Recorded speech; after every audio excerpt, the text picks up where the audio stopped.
is going to be very quick. This is an Evo diary from the Fiat Alfa test track in Italy, near Milan, called Bolocco.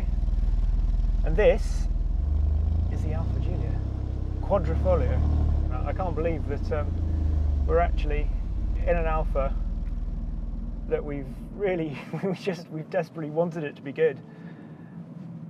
And yet we've always kind of thought, oh no, perhaps it's just, we don't believe it. After the 4C, that was almost like the straw that broke the camel's back. It was the final disappointment.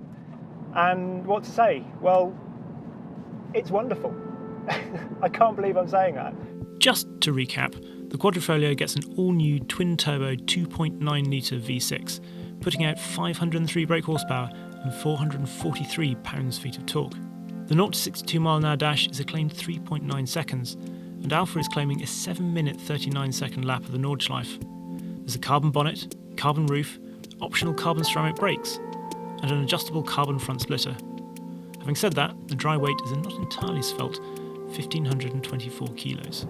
This car has a lot of Ferrari in it. The chap that worked on the engine, he worked on the California T, and the chap that did the chassis, a chap called Philippe Krief.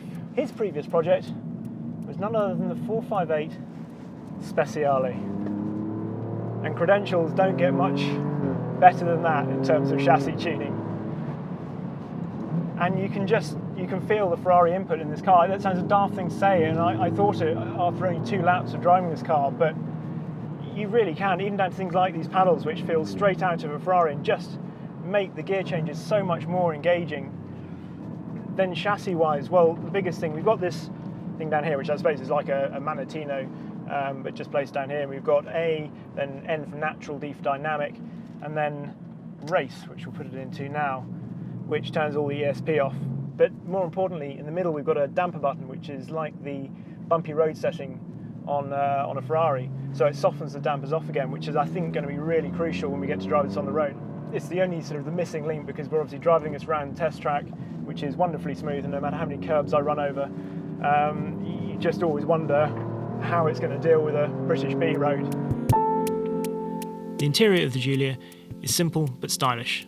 There are Alfa cues, like the hooded dials, but there are also clear influences from German manufacturers in some of the switchgear, which is no bad thing.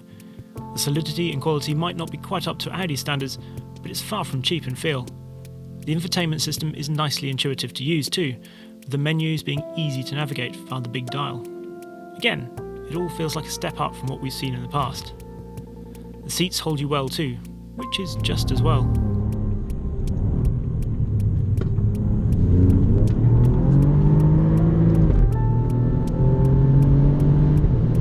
So excited that this is good.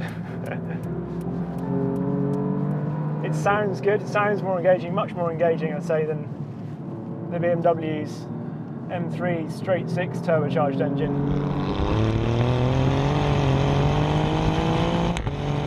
And it's got a proper torque vectoring rear diff. It's wearing a Pirelli P0 Corsa tyre with AR, which is Alfa Romeo, so it's been tuned for this car. But those gear shifts they're really interactive. You wouldn't know that this wasn't a dual clutch box.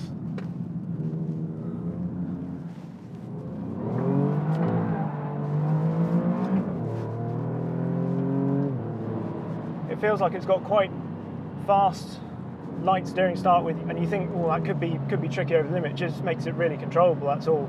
And it feels almost quite relaxed and quite sort of not soft exactly over the limit, but it's beautifully controllable.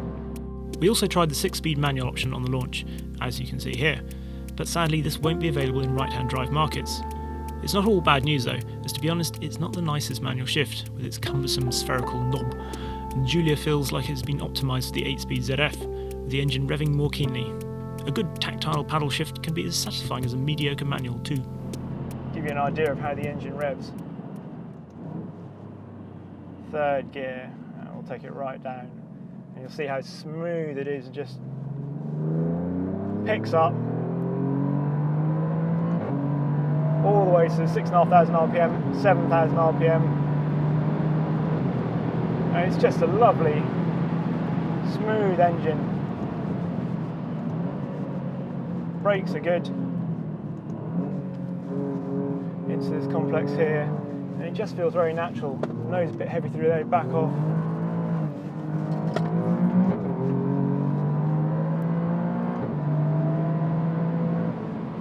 This fast corner here.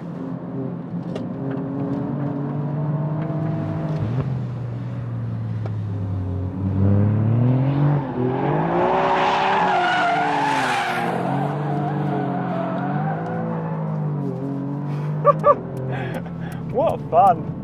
What a fun car. So there we are. A bit rushed, but I hope that's given you a small flavour of what the new Quadrifoglio looks like, sounds like and feels like. We need to drive it on the road to see how the suspension settings cope and the steering feel stacks up, but all the signs are very, very encouraging, and I can't wait to see it up against an M3 and a C63. A good Alfa, who flipping rah. To see more Evo Diaries, just click on the links above. Focus RS on the left, 911 Carrera on the right. And please remember to subscribe to the channel so that you get all the latest reviews first.